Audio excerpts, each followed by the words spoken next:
A ver, espérame un minutito. Listo, pues buenos días. Si quieres, tú empieza con la bienvenida, maestro Jorge Vadillo Nieto. Perfecto, muy bien, listo. Hola, muy buenos días. Les damos la más cordial bienvenida. Hoy, sábado 1 de junio, inicio de mes, 1 de junio de 2024, ya con el arranque de lo que es la sesión número 4 dentro de este seminario París 24, cobertura, implicaciones e impacto. Hoy pues damos ya finalización con lo que es nuestro curso, nuestro primero de 3 cursos. Y en el caso del día de hoy, bueno, pues tendremos un claustro docente, como lo es todos los sábados, de primerísimo nivel.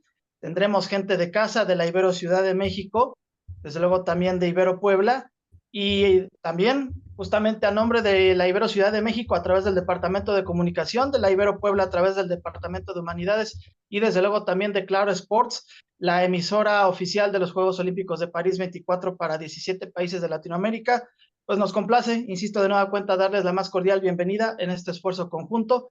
Y bueno, pues hoy nos acompaña como siempre, o prácticamente como todos los sábados, desde Ibero Ciudad de México, desde el Departamento de Comunicación, el maestro Samuel Martínez, y también desde Ibero Puebla, el maestro Hugo León. Maestros, les doy la bienvenida. ¿Cómo están? Buenos días. Buenos días, Jorge. Saludos hasta Pachuca, donde te encuentras. Gracias por la introducción y la bienvenida. Igual saludamos a Puebla, a nuestro amigo Hugo León Centeno. Hola, hola a todos, Samuel, Jorge, y a todos, bienvenidos al cierre del curso 1.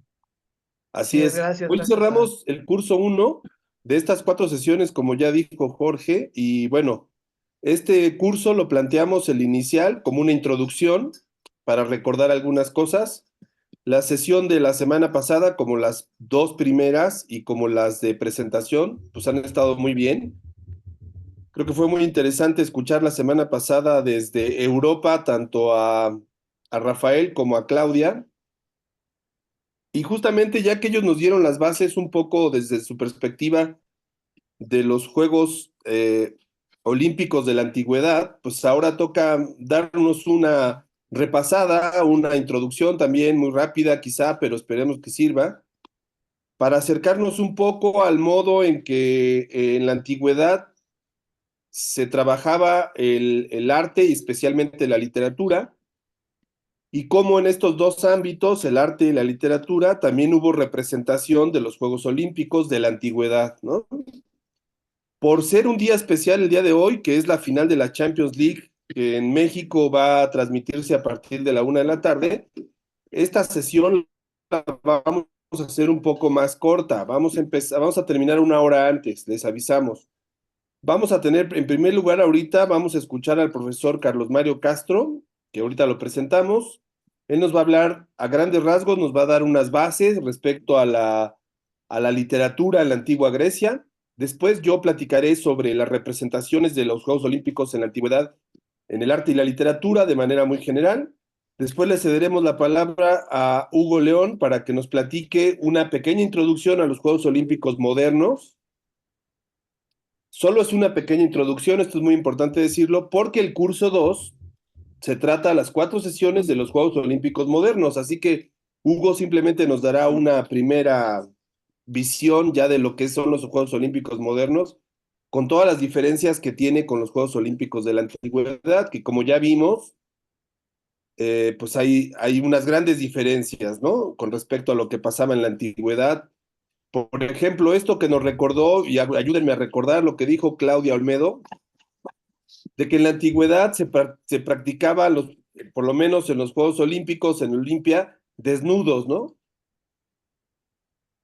Se participaba como atleta desnudos, ¿no? Y que solo había hombres entre el público, en los jueces, en los entrenadores, solo hombres. No había la posibilidad de que entraran mujeres. Y el tema de la desnudez creo que es muy importante. Cultura es otro marco, ¿no? Esta idea que todos sabemos de que en la antigüedad las competencias atléticas olímpicas estaban dedicadas a ciertas deidades y había actividades religiosas implicadas, ¿no? Eran, pones a una sociedad, con una gran religiosidad, entonces, en el caso de los Juegos Olímpicos, en Olimpia, pues Zeus, ¿no? Aparece como la deidad principal, pero los Juegos Panhelénicos y los otros juegos o competencias que se llevaban a cabo en otros lugares, pues había otras divinidades a las cuales se les ofrendaban, digamos, esos rituales de las competencias atléticas. No sé si quieran recordar algo más de lo que se vio la semana pasada, como para recapitular ese aspecto, además de esto de la religiosidad, la desnudez, el que era exclusivo para hombres. ¿Qué otro aspecto les recuerdan que valga la pena recordar de los Juegos Olímpicos de la antigüedad? Los deportes, ¿no? Que eran pocos. En el sentido que lo maneja Rafael, él no le llamaría propiamente a eso movimiento olímpico, como ya nos explicó, porque el movimiento olímpico es algo moderno, y él tiene en su perspectiva filosófica idealista, pues él tiene la idea de que las Olimpiadas de la antigua Grecia representan en su pureza la competencia, ¿no? El enaltecimiento del espíritu, la búsqueda del conocimiento a través del deporte, lo cual compara deporte y filosofía, la idea de que a través del deporte se puede conocer la verdad, la idea de que lo más valioso de la verdad no tiene que ver con la estadística ni con el récord, ni con las ganancias, ¿no? Sino que es un nosotros, es como una forma de vincularse con el otro para tener una experiencia de superación, ¿no? En la búsqueda de la verdad, como él lo planteó. No sé, ¿alguna otra idea por ahí que quieran recapitular, Hugo, Vadillo, Sí, Priscila? me llamaba mucho la atención en el caso de la primera exposición del maestro ya próximamente doctor Rafael Mendoza. eh, pues esta explicación, este planteamiento que nos daba acerca pues de la figura emblemática de Pierre de Coubertin, por así llamarlo, el padre de los Juegos Olímpicos modernos, me llamaba poderosamente la atención dentro de todos los mitos, dentro de todas las historias que se han entretejido de estos Juegos Olímpicos de la modernidad a partir de 1896 y concretamente en la figura de Coubertin. Rafael Mendoza nos hablaba de las mentiras de Pierre de Coubertin y yo por ahí recuerdo que mencionaba dos o tres mentiras relacionadas a Coubertin, por ejemplo, el hecho de que el héroe olímpico, en palabras de Rafael, decía, el héroe olímpico es hombre o tiene que ser hombre, a propósito de lo que mencionabas de la prohibición que había para las mujeres y que solamente podían ingresar pues como animadoras o como apoyo. Digamos que ese era el rol que en ese contexto de la sociedad se les asignaba. El papel de la mujer que era coronar a los héroes antiguos y como bien mencionabas, maestro Samuel, pues el tema de la desnudez que se impuso justamente para que no se dejara pasar o que no se dejara participar, mejor dicho, a las mujeres. Y concretamente, y en el caso de la licenciada, de la maestra Claudia Olmedo, dentro de su exposición recordar que ella, por ejemplo, también enfatizó durante algún punto en los Juegos, no olímpicos propiamente, sino en los Juegos de la Antigüedad, los Juegos Panhelénicos, si no mal recuerdo el nombre. Son algunos puntos que yo rescato del sábado pasado.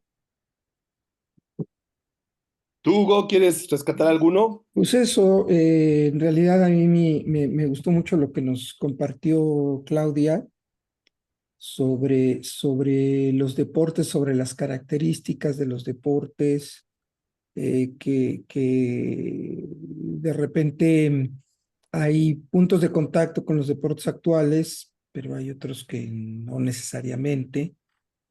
Por supuesto, el carácter ritual de los mismos y también este espíritu que lo discutimos en la sesión pasada de cómo eh, el tiempo para ellos, para los antiguos griegos, se medía en olimpiadas, ¿no?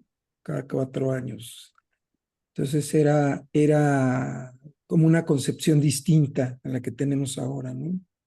Entonces, bueno, eso yo destacaría y ya está. Creo que ya podemos ir. Fíjate que ese es un gran punto, el del tiempo, Ujú. porque obviamente la temporalidad en el mundo griego, pues era muy distinta, ¿no? Era una temporalidad circular, ritual, no exacto. era progresiva como hoy en día en la época moderna, no era, digamos, incluso era una cronología distinta, ¿no? Porque estamos hablando de otra era, y esto de los cada 4 años como un ciclo es muy importante, ¿no? Claro, claro, claro. Y bueno, finalmente es una de las cosas que el olimpismo ha procurado respetar, ¿no? Aún en esta era El moderna, ¿no? ciclo de los 4 años, eso es El ciclo de los interesante. 4 años, ¿no? Ahora, Sí, fíjense también ya para cerrar esta introducción que hay un gran desconocimiento de las Olimpiadas de la antigüedad. En general, podríamos decir que los llamados expertos en periodismo deportivo, en su mayoría desconocen a la profundidad las implicaciones del deporte de la antigüedad y cometen muchos errores en los medios de comunicación al transmitir la idea de que los Juegos Olímpicos en la antigua Grecia eran muy parecidos a como los vivimos actualmente o eran la base, ¿no? Estamos hablando de un mundo totalmente distinto, ujú, de un universo ajeno al actual, totalmente diferente, incluso al grado, y aquí tendríamos que después platicarlo con Rafael Mendoza, al grado de que podríamos afirmar que el deporte moderno obviamente es otra cosa distinto a las competencias atléticas de la antigüedad.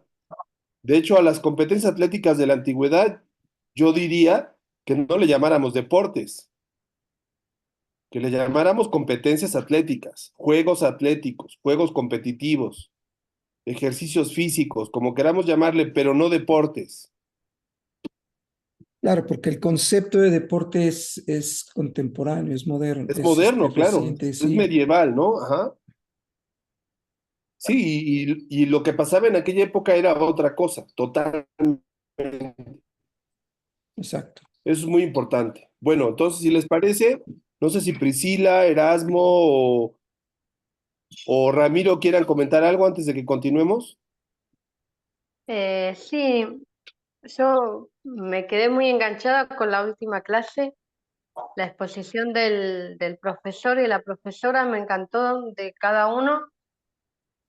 Como decían ustedes, no se puede comparar porque ellos, los de la antigüedad, iban por el honor, iban por una cosa que no tenía que ver con el rival, sino con que yo creo que más por ellos mismos. El verdadero deportista debería ser su propio rival y no que el rival sea su rival, sino que vos puedas vencer tus miedos, tus debilidades, todo lo que te hacen que a veces no puedas lograr algo y, y, y luchar contra eso, y no que el rival sea tu rival, sino que vos puedas hacerlo por mejorar, por ser cada vez mejor. Y a veces el deportista cae el deportista de la actualidad cae eh, en desprestigiar al otro. Y resulta que si vos querés ser el mejor, tenés que ganarte a vos mismo primero y no al otro. Y no desprestigiar a tu oponente. Bien, ese es un punto importante, ¿no? La idea del honor, de la verdad, es muy, muy importante. Por supuesto que sí. Gracias, Priscila. Bien, pues entonces, si les parece, podemos pasar entonces a la primer exposición del día de hoy. Tenemos entonces a esa exposición del maestro Carlos Mario Castro. Él es maestro en comunicación por la Ibero. Él estudió, ¿es teología lo que estudiaste en licenciatura, Carlos, o filosofía? No, filosofía, pero pues hubo algunos estudios de teología también, pero básicamente Ok. fue Bueno, él estudió filosofía. filosofía en El Salvador y ya tiene unos 15 años siendo profesor en diferentes departamentos aquí en la Ibero, especialmente en letras y en comunicación. Y bueno, es un especialista de arte. Mm, Y bueno, eh, porque el profesor Panagiotis, que es un profesor griego, que es profesor de letras en la Ibero, se está jubilando en este momento y no nos pudo apoyar con esta plática. Entonces yo le pedí a Carlos Mario que saliera al quite como bateador emergente y nos ayudara a esta primera introducción del tema de la literatura en la antigüedad. Pero bueno, le mandamos un saludo desde aquí al doctor Panagiotis, que bueno, era ideal que nos platicara como griego y un experto en literatura griega, que nos platicara de la antigüedad clásica y la literatura, pero bueno, no hubo oportunidad, ya será en otra ocasión. Así que bueno, si quieres, Carlos Mario, vamos a dejar de compartir. Si quieres tú. A ver, bueno, yo preparé una presentación, como decía el profesor Samuel, el ideal era que el profesor, Tu, perdón, sí, sí, sí me escuchan bien, porque yo de regreso escucho entrecortado, te escuchaba entrecortado, Sam, pero, Sí, Sí, de yo hecho, sí te escucho la voz bien. de Samuel sí se estaba entrecortando en los últimos ah, minutos. yo pensaba que era aquí de este lado, pero decía que el ideal era que el profesor Panayotis pudiera acompañarnos, porque pues él, aparte de que es griego, pues conocía o conoce muy bien toda esta tradición del pensamiento clásico griego y pues la relación que mantenía, por ejemplo, la literatura con el tema de las Olimpiadas o las competiciones atléticas en la Grecia antigua.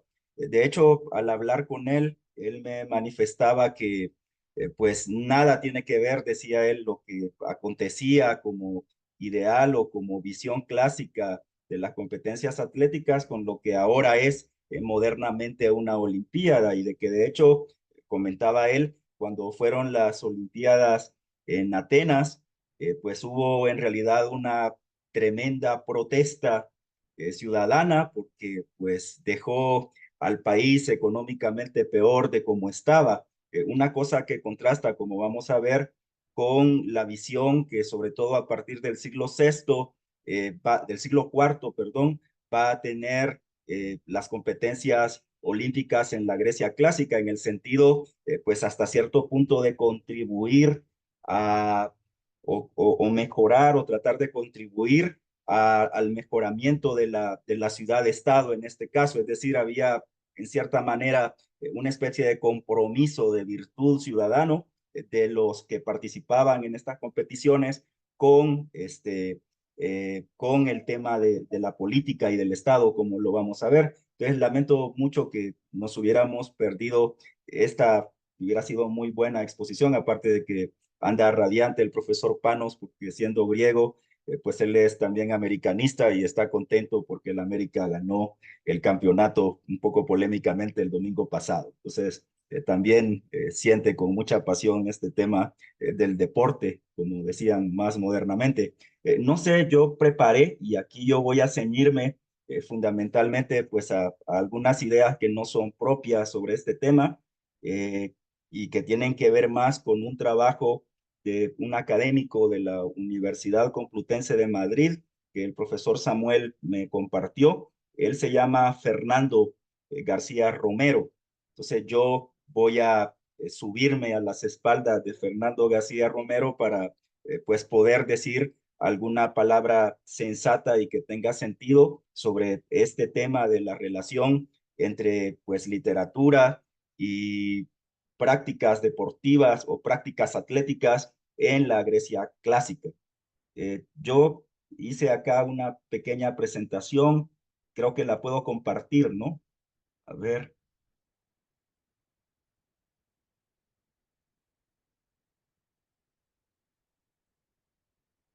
si la pueden ver.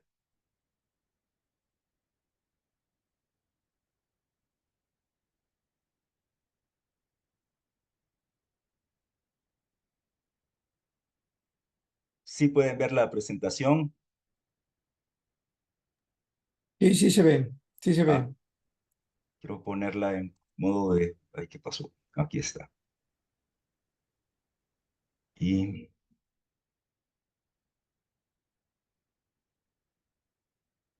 Bueno, antes de pasar quizás a esta presentación, solo como me sugería muy bien el profesor Samuel, quisiera decir alguna palabra primero sobre qué es lo que vamos a comprender por literatura, porque como bien decía alguien, esto de la literatura como concepto también es algo muy moderno, pues es una clasificación de textos que se hace fundamentalmente, creo yo, a partir de la invención de la imprenta, sobre todo en el siglo XVIII, cuando empieza ya a formarse dentro del arte una especie de subsistema al que se le va a poner el concepto de literatura. Y bueno, con este concepto de literatura, a lo que queremos nosotros hacer alusión es a una expresión artística, es decir, una parte del arte, un subsistema del arte, que se vale, en este caso, del uso del lenguaje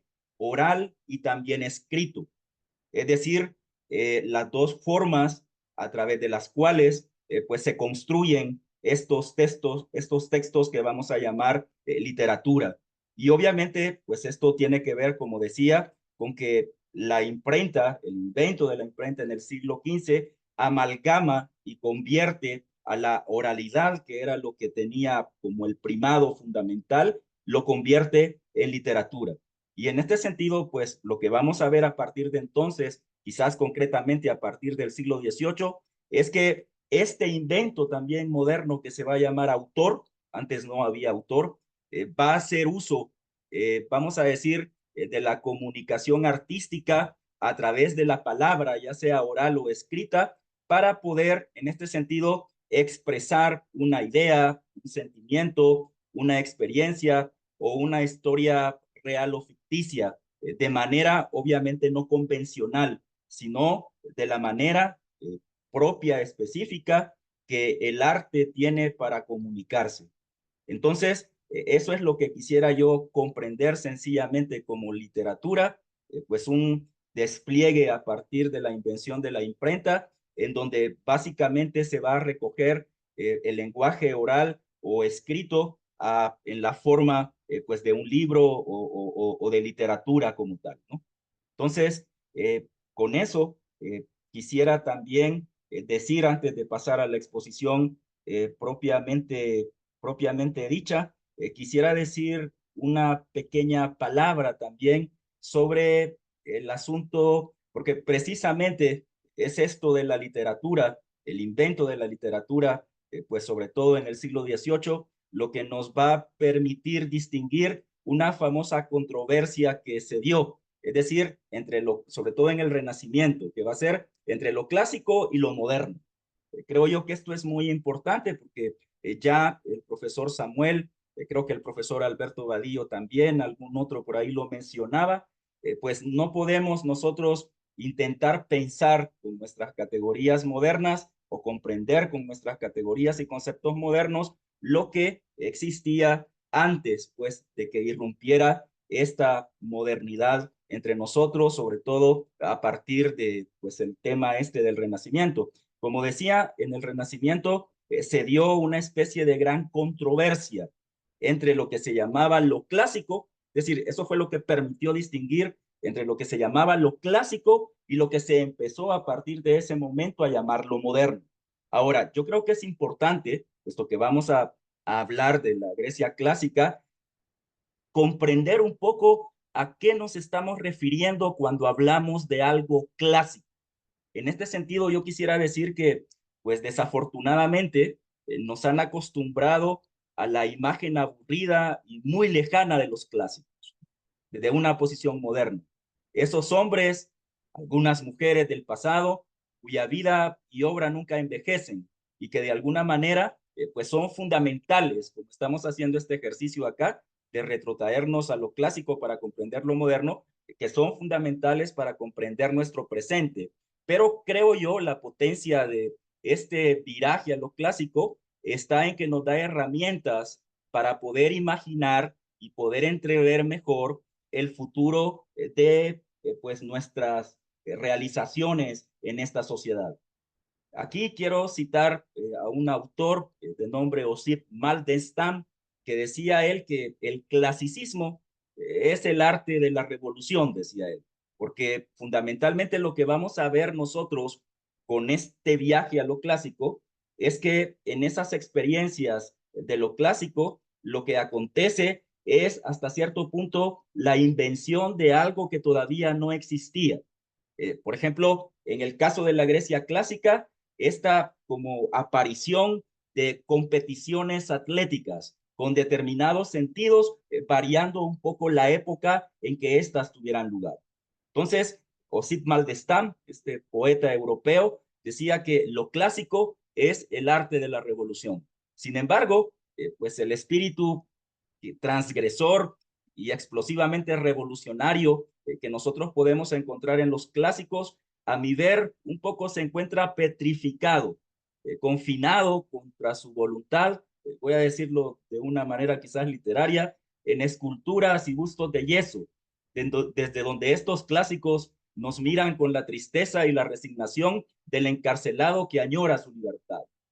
Quizás, me parece a mí, y por eso quizás celebro que en este diplomado que habla sobre algo tan moderno como el deporte olímpico, vuelva la vista a ese pasado atrás para liberar los sentidos que ese pasado tenía. Quizás es hora, como hace quizás este diplomado, de tomar un martillo en nuestras manos y proceder a romper esa imagen fosilizada de los clásicos, liberar su espíritu de los mausoleos que con el pretexto de honrarlos en realidad los mantienen cautivos bajo un férreo control, mantienen cautivas esta insolente libertad y creatividad con que vivieron y realizaron sus obras, con ese toque intemporal semejante al divino que parece que nunca se desgasta y siempre nos interpela porque nos confronta con modos de sentir y de pensar que no son los habituales.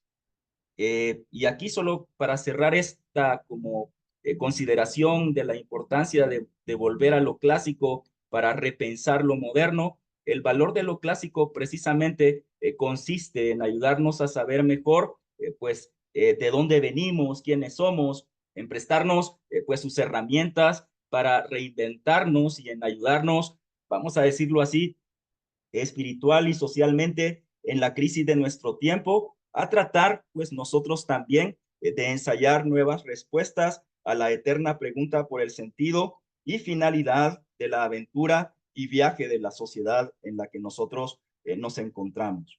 Bueno, con esto quiero pasar, eh, quiero pasar a lo que sería mi presentación. A ver que no la veo, aquí está.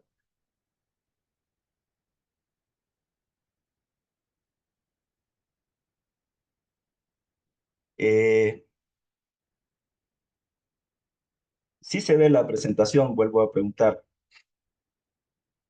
Sí la estoy compartiendo, ¿verdad?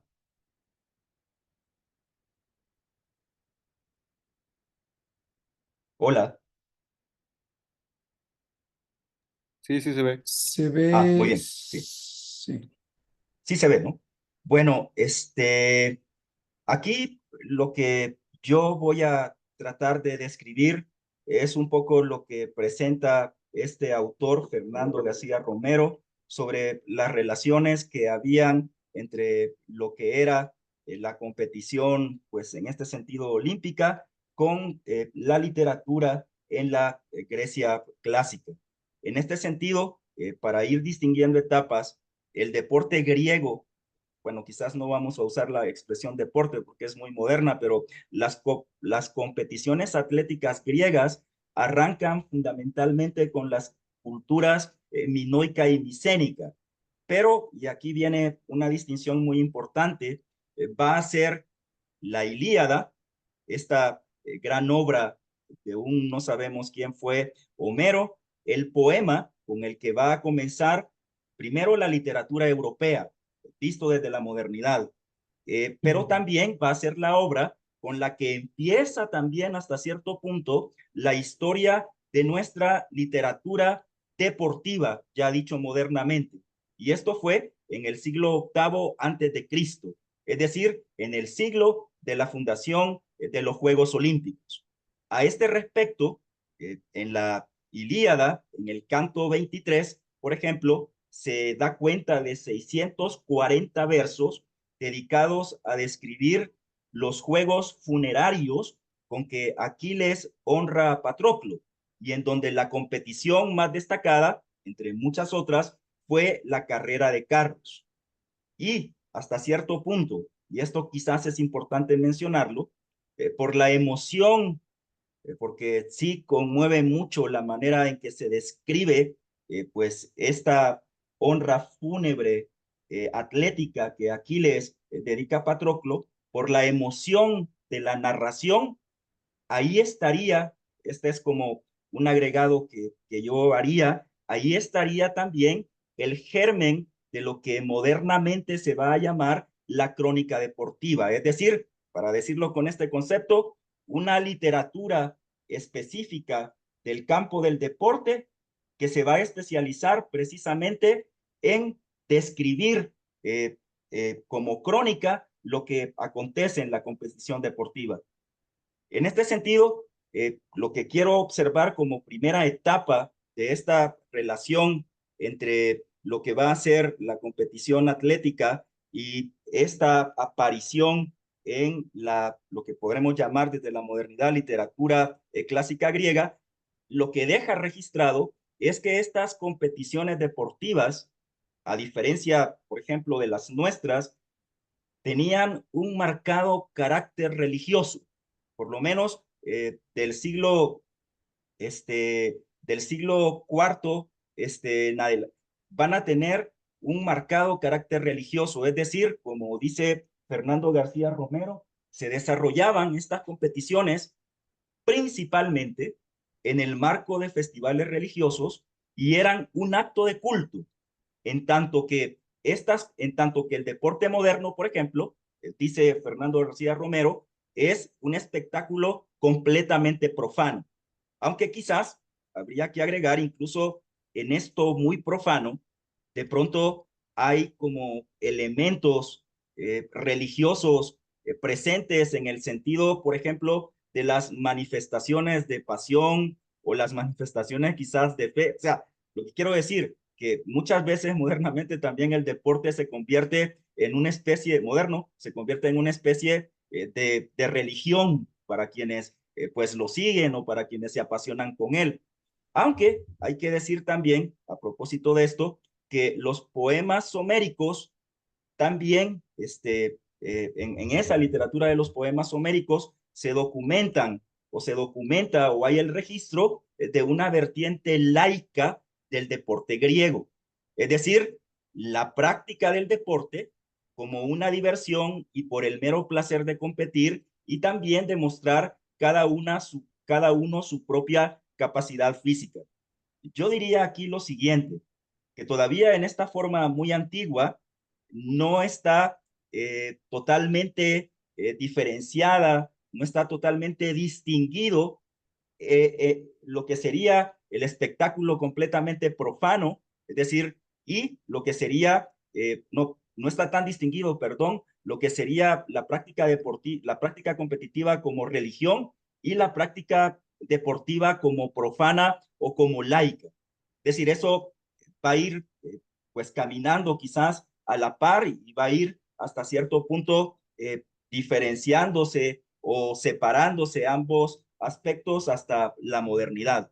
Entonces, como decía, tenemos primero que en un momento todo esto de las competiciones tenía que ver con una especie de pues ritual o de acto religioso para, en este caso, como pone la Ilíada de ejemplo, rendir un tributo, rendir una honra fúnebre pues a un personaje, como en este caso era pues Patroclo para, para, este, para Aquiles. También lo que mencionaban, básicamente, pues se trata de una situación de las competiciones deportivas en las que pues no hay mujeres. Y aquí solamente decir por lo que se registra en esta literatura clásica griega, que quiero decir esto, a nosotros quizás muy modernos nos cuesta mucho tratar de pensar, tratar de comprender, tratar de imaginar algo tan lejano como la Grecia clásica, pues antigua. En realidad, quizás no sabemos o nunca vamos a saber cómo eran del todo las cosas en esas sociedades todavía tan arcaicas y tan lejanas de nosotros. Lo digo porque en el tema, por ejemplo, de la mujer, lo que más o menos se ha logrado hurgar es que, pues lo que sucedía es que los griegos como tal no tenían experiencia de la mujer como otra. Esto que para nosotros es un logro tan moderno que llaman con el concepto de la otredad, los griegos pues todavía en ese momento no lo tenían. Recordemos que la sociedad va pues evolucionando, ¿no? Y en ese sentido, pues el considerar esto del otro o de la otra como diferente, no era algo que hubiese puesto su tienda, su morada en el mundo, en la sociedad de los griegos. Lo mismo sucedía, por ejemplo, con los niños, y lo mismo sucedía con los esclavos, o lo mismo también acontecía con los extranjeros. Aunque en las consideraciones políticas que vamos a hacer del deporte a partir del siglo cuarto en la Atenas clásica, se va a ver cómo se revalora o se reintroduce al atleta extranjero que tiene éxito para, entre comillas, naturalizarlo, y que una ciudad-estado que no tenía mucho éxito, digamos, deportivamente, pudiera competir con ese atleta que entonces ya dejaba de ser extranjero y se convertía en griego. Entonces, decía, primero, hay un marcado carácter religioso, y por otro lado también en esta literatura de la Ilíada, de la Odisea, se encuentra una vertiente laica, en donde la práctica del deporte como diversión y como el mero placer de competir y demostrar cada uno su propia capacidad física. Entonces, para un poco compendiar esto, la competición deportiva, la competición atlética está presente en todas las épocas y en todos los géneros de la literatura griega antigua, lo cual, esto lo señala o lo quiere subrayar muy fuertemente este autor, Fernando García Romero, lo cual, dice él, no es sino un evidente reflejo de la importancia que la competición atlética tenía dentro de la sociedad griega. Y bueno, es en efecto difícil encontrar una sola obra literaria de la antigüedad griega, ya sea en prosa o en verso, ya sea tragedia, comedia, oratoria, filosofía, historia, novela o medicina, que no contenga referencias al mundo de las competiciones atléticas. Es decir, esto está presente constantemente en todos los géneros y todas las etapas de la literatura griega. Yo supongo, porque quizás hay un texto que aquí se trabajó muy bonito, me tocó leerlo en alguna ocasión, del profesor Francisco Galán, en donde decía que pues esto del juego como que es una de las estructuras fundamentales de esto que nosotros somos como humanos, es decir, es como una estructura esencial, fundamental de nuestro ser, pues de nuestro ser como humanos, ¿no? Entonces, eh, dentro dentro de la literatura griega clásica, el género poético, para decirlo de esta manera literaria, para exaltar las gestas deportivas, algo así como lo que ahora se hace en la televisión con los comentaristas, o con el color que se pone o los recursos retóricos que ocupan los comentaristas para llamar la atención en los diferentes deportes de hoy. El género poético para exaltar estas gestas deportivas fue lo que se llamó el epinicio, que tiene que ver algo también con una especie en las competiciones atléticas de algo pues épico, digno de contar, que se cantaba en el lugar mismo a veces de la competición, algo así como los himnos también, que siempre son el preámbulo de la competición deportiva, o bien durante la fiesta que tenía lugar cuando el atleta retornaba a su ciudad, porque también si el atleta triunfaba y pues regresaba después de las competiciones a la ciudad, pues se hacía también una especie de gran fiesta, como que eso todavía lo vemos un poco como cuando vemos regresar pues a los campeones del mundo de fútbol a sus ciudades, que pues hay en este sentido, una especie de carnaval y de gran fiesta para recibir a esta especie de héroes épicos de la competición, en este caso moderna deportiva. Y por ejemplo, quizás, no sé quién es si me pueden ayudar, quién sería como el más célebre, el más célebre, el más célebre cronista del deporte, por ejemplo, aquí en México, en la televisión o en la radio.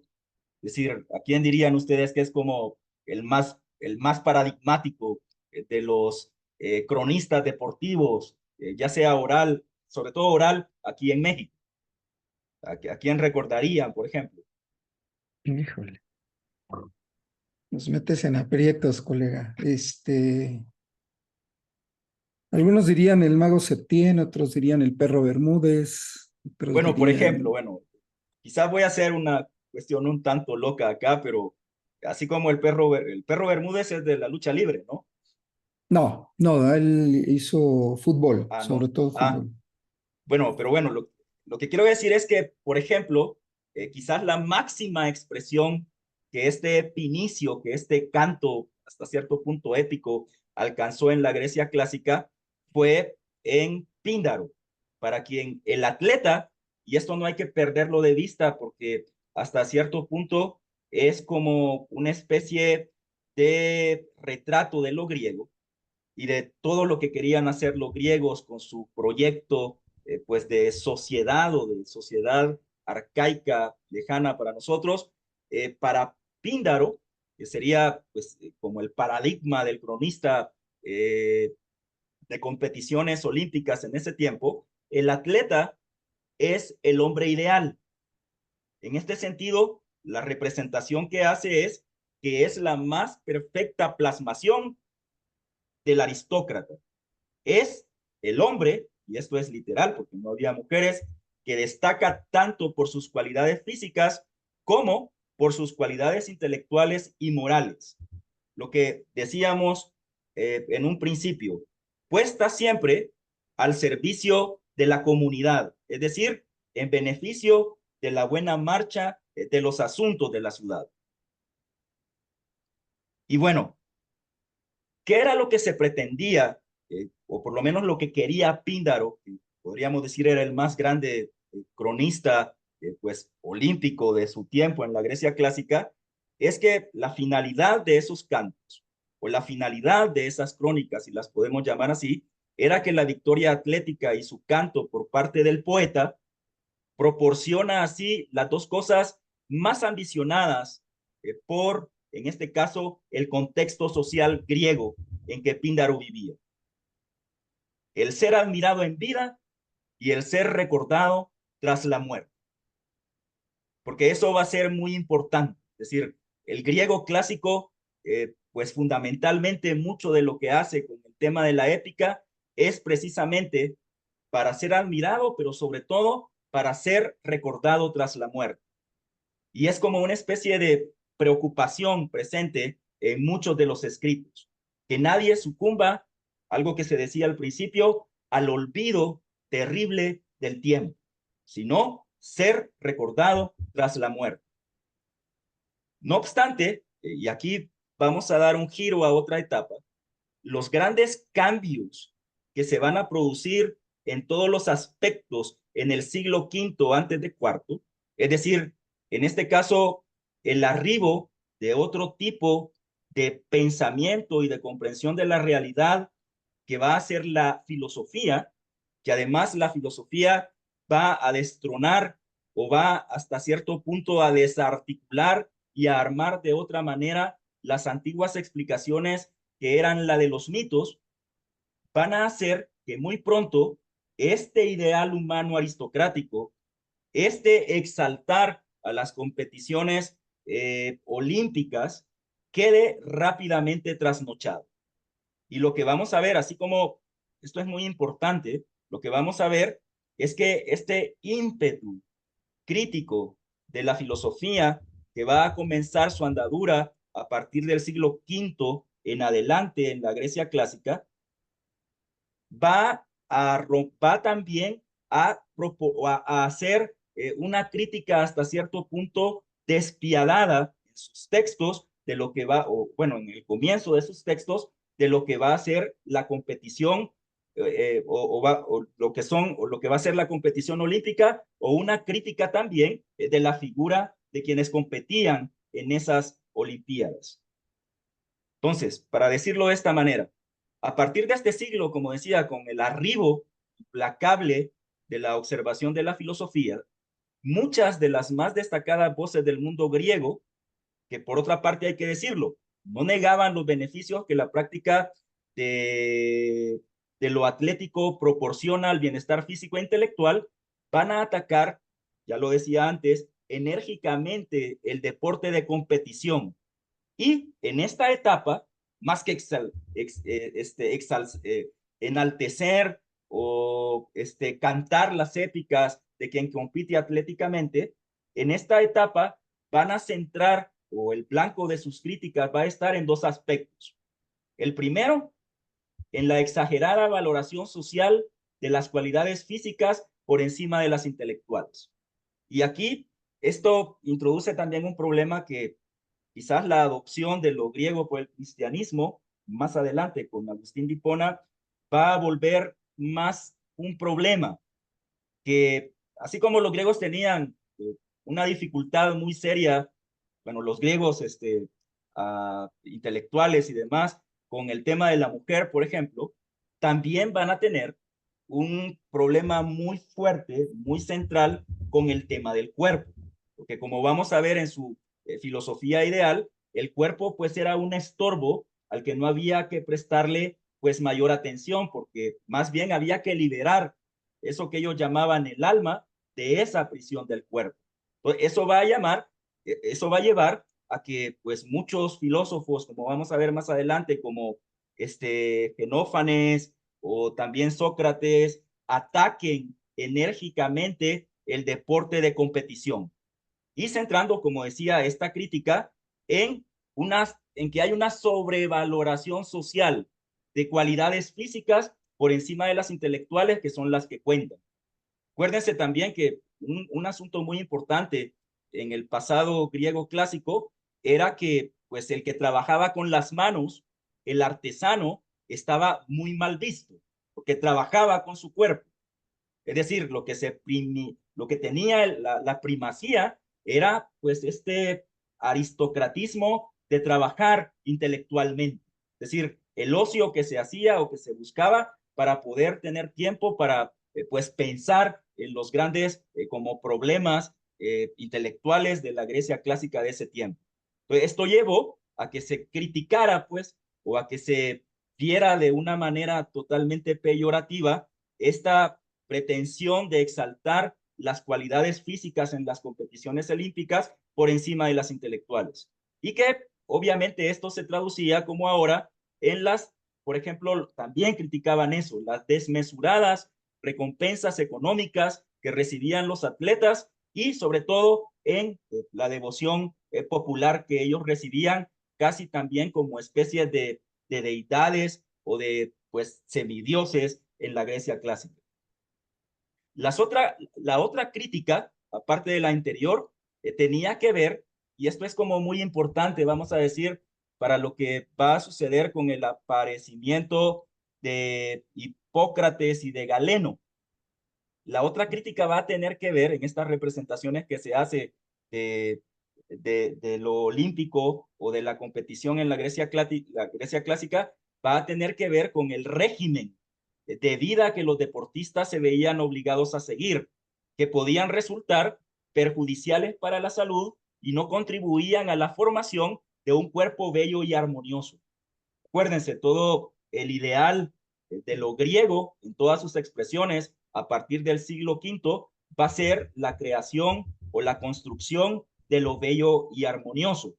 De hecho, hay un historiador, Gombrich, esto a mí me sorprendió porque uno siempre cuando ve las esculturas de estos siglos, pues son esculturas que rayan hasta cierto punto en lo perfecto. Pero uno dice, bueno, qué bellos, qué bellas eran los griegos y las griegas. Pero entonces Gombrich lo que dice es, siguiendo esta cuestión de lo ideal, es que no es que fueran así, sino que en las esculturas, en el arte, bueno, un poco en la escritura también, pues se trataba de representar no como los griegos o las griegas eran, sino como el ideal instaba a que fuera. Por eso estas esculturas tan bien cuidadas, tan bien puestas del cuerpo griego como bello y armonioso, pero al final pues no deja de ser una especie de ficción, de ideal que se tiene que alcanzar. Bueno, para decirlo concretamente, estas censuras que estábamos diciendo de la sobrevaloración de los atletas y también la crítica a pues los premios económicos abundantes que recibían fueron pronunciadas por primera vez, es lo que se tiene registro como representación, por el filósofo Genófanes de Colofón en el siglo VI antes de Cristo. Es decir, en pleno momento en que la filosofía pues está haciendo su andadura ya, o sus comienzos.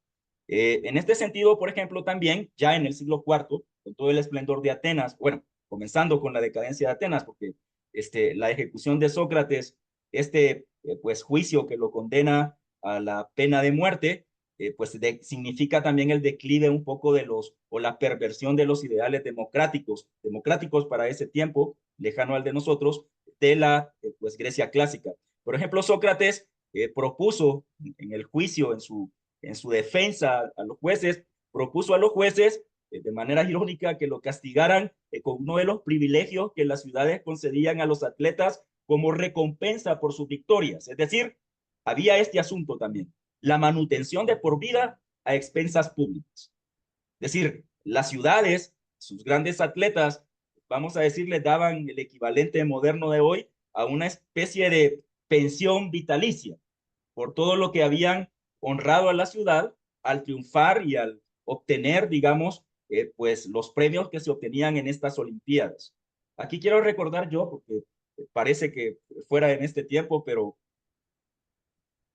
que fuera de es que aquí está escribiendo Erasmo Zarazúa, él está también atribuyendo que sí, que las esculturas no representaban fidedignamente el cuerpo humano, sino el ideal del cuerpo humano. Sí, esto es muy griego en ese sentido, ¿no?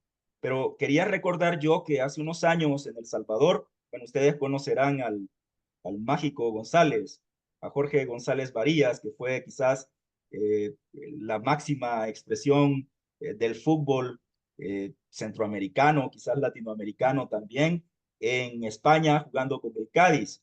Bueno, la gente propusieron allá que él estaba pasando muy mal económicamente, y entonces propusieron que en la Cámara de Diputados una moción para que se le pudiera dar un estipendio que le pudiera mantener de por vida, pues por todas las hazañas y por cómo había engrandecido él con esas hazañas a El Salvador. Entonces hubo una gran cantidad de críticas de por qué, ¿no? En este sentido, de por qué le van a dar a este vago o a futbolista esa pensión si pues hay cosas más importantes. Pero lo que quiero decir con esto es que, pues con esta anécdota, es que al final, pues la gente mayoritariamente allá, no más que mayoritariamente, estuvo muy de acuerdo en que se le rindiera esa especie de tributo a través de una manutención de por vida, pues al mágico en este caso. Pero continúo. Aquí hay otra variante también que va a comenzar y que va a ser otra de las representaciones presentes. Y es que probablemente es el trabajo hipocrático sobre la dieta, Hipócrates, junto con los escritos de Galeno sobre cómo conservar la salud y sobre los ejercicios con pelota pequeña. Quizás estas van a ser, en sus representaciones, las obras que nos ofrecen una más detallada clasificación y descripción de los ejercicios físicos para la consecución y conservación de la salud. Es decir, van a tratar de llevar pues todo este tema de practicar el atletismo, de practicar las competencias atléticas como una forma no de ganar fama, dinero, no de estar por encima de los demás seres humanos, sino sobre todo como a tratar de aterrizarlo como una forma para conseguir y conservar en este sentido la salud. En este sentido ya prácticamente en los grandes siglos de la filosofía griega con Platón y Aristóteles, ellos coinciden al describir el papel de la educación física, en este caso, en el sistema educativo o ideal educativo griego, como un medio para buscar un sano equilibrio, decían ellos otra vez con esta idea del equilibrio y la armonía griegos, entre el desarrollo del cuerpo y de la mente. Sin embargo, pese a estas llamadas pues, de los intelectuales, vamos a decirlo así, a la mesura con los atletas, lo que comentaba un poco con el mágico también, el pueblo, es decir, el pueblo llano que no tenía estos refinamientos intelectuales, siempre continuó otorgando fervorosamente admiración a sus deportistas, incluso explotando algunas ciudades-estados políticamente los éxitos deportivos, es decir, a través, entre comillas, de naturalizar para ellos a campeones extranjeros. Entonces, dejaban salían de la invisibilidad y pasaban a ser, pues, prácticamente griegos. Entonces, quiero terminar con 2 puntos. Esta como presentación es que la relación e importancia de la presencia del deporte en la sociedad y la literatura griegas, es decir, las representaciones que encontramos de la presencia del deporte en la sociedad y literatura griegas, se puede condensar, se puede compactar en 2 ideas. Primero, en el gran desarrollo que alcanzó ya en la literatura técnica deportiva, para decirlo de esta manera, que en general, salvo algunos fragmentos, se hayan perdido para nosotros en la mayoría de los casos.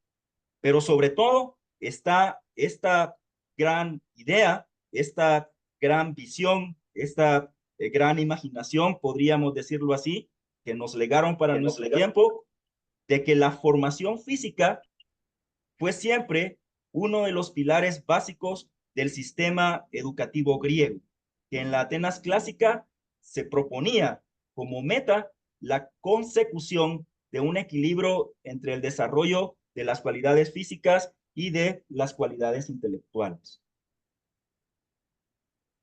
Y bueno, yo finalizaría pues de esa manera la presentación de esto que el profesor Samuel me encomendó, de dar como cuáles eran algunas de las representaciones sobre lo atlético que aparecen en la literatura clásica de los griegos. Perfecto, muchas gracias, Carlos Mario. Pues no sé si alguien tenga alguna pregunta o comentario. Aquí vale mucho la pena destacar la idea de que así como no se puede hablar de deporte en la antigüedad clásica o en la antigüedad griega, tampoco se puede hablar de literatura o de arte, ¿no? Ya lo explicó Carlos. Eso es muy importante. La noción de arte y la noción de literatura son nociones, igual que la de estética, son nociones modernas. No existían en la antigüedad esas nociones. No solamente por el lenguaje, no existía la concepción de arte que hoy tenemos, porque antes el arte estaba asociado a lo religioso, a lo político, y lo mismo con la llamada literatura. La literatura es un producto de la modernidad. Existía, por supuesto, cantos, poemas, mitos, historias, narrativas, pero no existía literatura. La literatura es una esfera, un campo social contemporáneo, igual que lo es el deporte. No existían en aquella época. Por eso, muy importante utilizar las palabras adecuadas para referirnos a lo que pasaba en aquella época como ejercicios físicos, competencias atléticas, juegos atléticos, pero no deporte. Adelante, Priscila. Sí, a lo largo de la historia, bueno, los que nos gusta la literatura griega o la historia griega, a mí siempre me ha apasionado.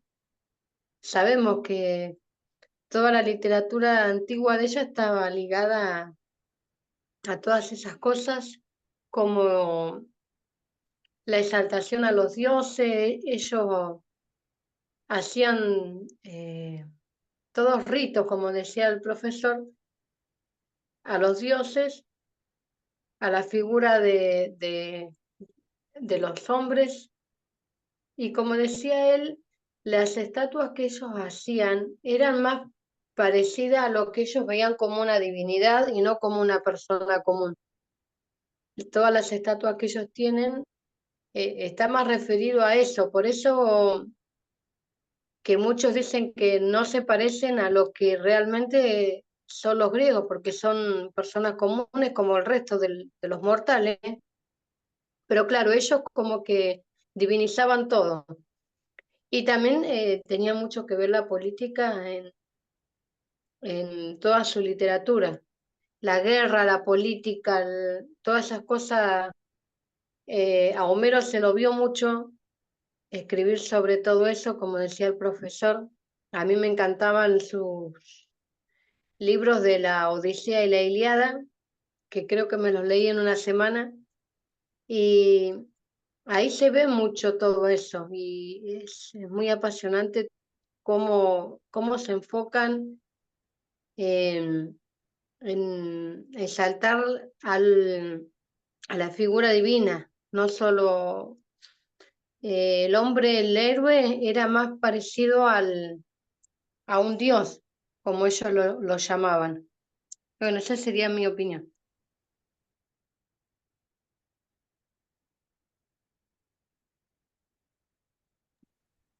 Muy bien, Priscila, muchas gracias. Ramiro, adelante, te escuchamos.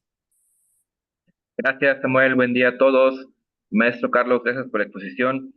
Un comentario sobre lo que nos expuso. Me recordó un poquito ahora que decía que era de carácter marcadamente religioso y que ahora se veía como profano. Me recordó eso a algunas expresiones culturales actuales, como los carnavales, ¿no? Que el carnaval ya no está marcadamente dentro de este tema de la Iglesia Católica, ya es un tema también de fiesta, los carnavales de Mazatlán, Veracruz, se va resignificando.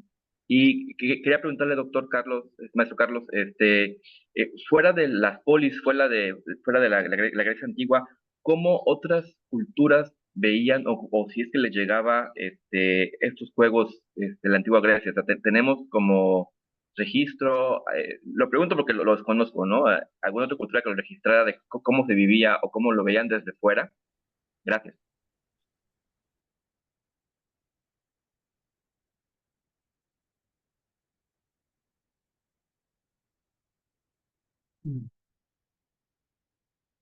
Tienes apagado tu micrófono, Carlos. Sí, perdón. Gracias. No, estaba diciendo que es una gran participación, una gran pregunta, así como también la participación de Priscila, porque precisamente hoy por la mañana, un poco comentando algunas cuestiones con un amigo que también estudió filosofía, él me decía que precisamente la gran diferencia en condición física para la guerra en este caso, por lo menos de lo que cuenta Hesíodo con el asunto de los espartanos, la gran diferencia estribaba en la cuestión, por ejemplo, de la guerra para derrotar a los griegos, en que ellos tenían una muy excelente condición física, gracias precisamente a estos como juegos atléticos en los que siempre estaban involucrados y donde además como ideal pues de sociedad pues tenía un papel muy destacado. Y es verdad, o sea, decir, probablemente no encontremos, a lo que le diría Ramiro, yo no soy muy especialista de esto, pero lo que conozco de Hesíodo en los 7 libros de la historia, que probablemente no encontremos este especie de función o de ideal que los griegos le dieron a lo atlético, a la competición en otras culturas vecinas de ese tiempo. En concreto, me quiero referir, por ejemplo, al imperio persa. El imperio persa era el más poderoso de la antigüedad, ¿no? Y en ese sentido, pues ellos, a pesar de ser el imperio más poderoso de ese momento, no pudieron con los famosos 300 en buena medida por pues la condición física tan robusta, tan hecha a la dificultad que tenían. en este caso los persas, aunque en los persas hay un matiz. Básicamente esto esto de lo atlético estaba en función principalmente de la guerra. Entonces yo diría, me atrevería a decir que probablemente sí, en las otras culturas o civilizaciones que se podrían llamar así, vecinas de los griegos, quizás había algo así como competiciones, pero no del modo en que en la Grecia clásica esto se llevó a tal grado de convertirlo en una especie, como decíamos al final, de ideal incluso formativo, educativo del ser griego.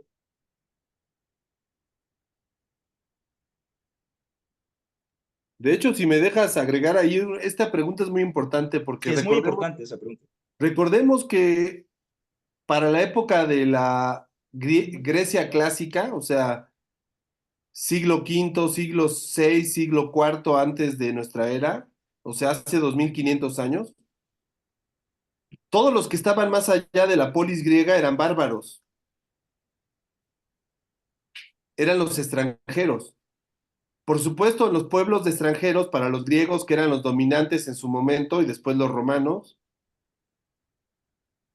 los bárbaros no tenían civilización, no tenían cultura, no tenían las reglas de la democracia, no tenían esos valores que exaltaba el pueblo o la polis griega.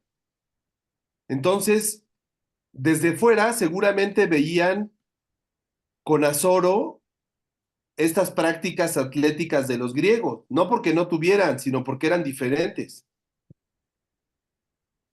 Además, no hay que olvidar que las divinidades eran distintas, ¿no? En aquellos pueblos. Insisto, a estos otros pueblos que no hablaban griego, eran bárbaros. Todo el que no hablaba griego era un bárbaro, era un salvaje, dicho de otra manera. Entonces, la expresión de los juegos atléticos, de las competencias, era una expresión de dignidad, como ya se dijo, de civilización, una muestra de cultura, de educación, de enaltecimiento del espíritu que no tenían otros pueblos, que se consideraban incivilizados, salvajes en aquella época. Adelante, Priscila. Sí, recordemos también que muchos, como decíamos en la clase pasada, muchos de los otros pueblos usaban a los deportistas para entretener a un público, que en ese caso eran los reyes, y en Grecia el deportista era otra cosa, bueno, lo que ellos llamaban deportistas, como decíamos hoy, iban por el honor, y los otros eran como los bufones del rey, o los que estaban para entretener a la realeza, como vimos los gladiadores, también los que hacían las justas, que en uno era humillar a una persona para entretener a otra, en la otra era eh, que los caballeros entretenían un poco a los reyes también, porque en las justas veíamos cómo eran caballeros los que hacían eso, pero no lo hacían por el hecho de exaltar el espíritu, sino que lo hacían por una forma de entretención. Así como se vio en Grecia, no se vio para mí, no se vio en ningún otro reino, y eso fue lo que marcó la diferencia.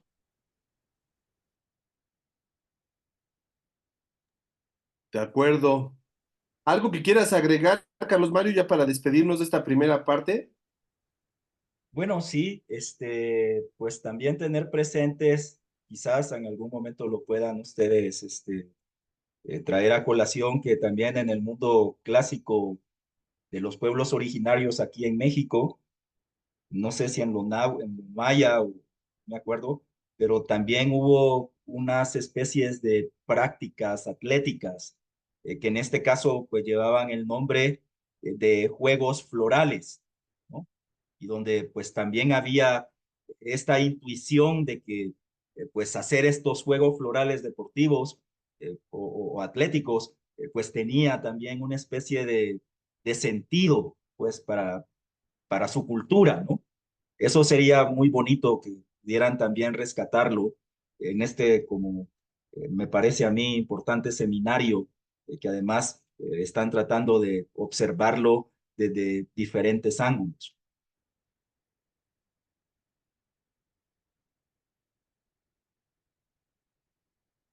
Y bueno, agradecer la oportunidad de poder intercambiar con ustedes también.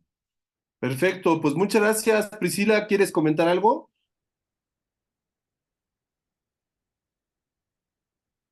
¿O era el comentario que ya hiciste? No, ya bajó la mano. Perfecto. Bueno, pues muchas gracias, Carlos, por tu tiempo, por tu No, gracias a exposición. ustedes. Nos aclaraste varias cosas. Vamos a tomar un receso de 5 minutos, si les parece. Reiniciamos a las 12, ¿sale? Paro la grabación para hacer diferentes grabaciones de los videos. Muchas gracias, Carlos. No, gracias a ti, Sam.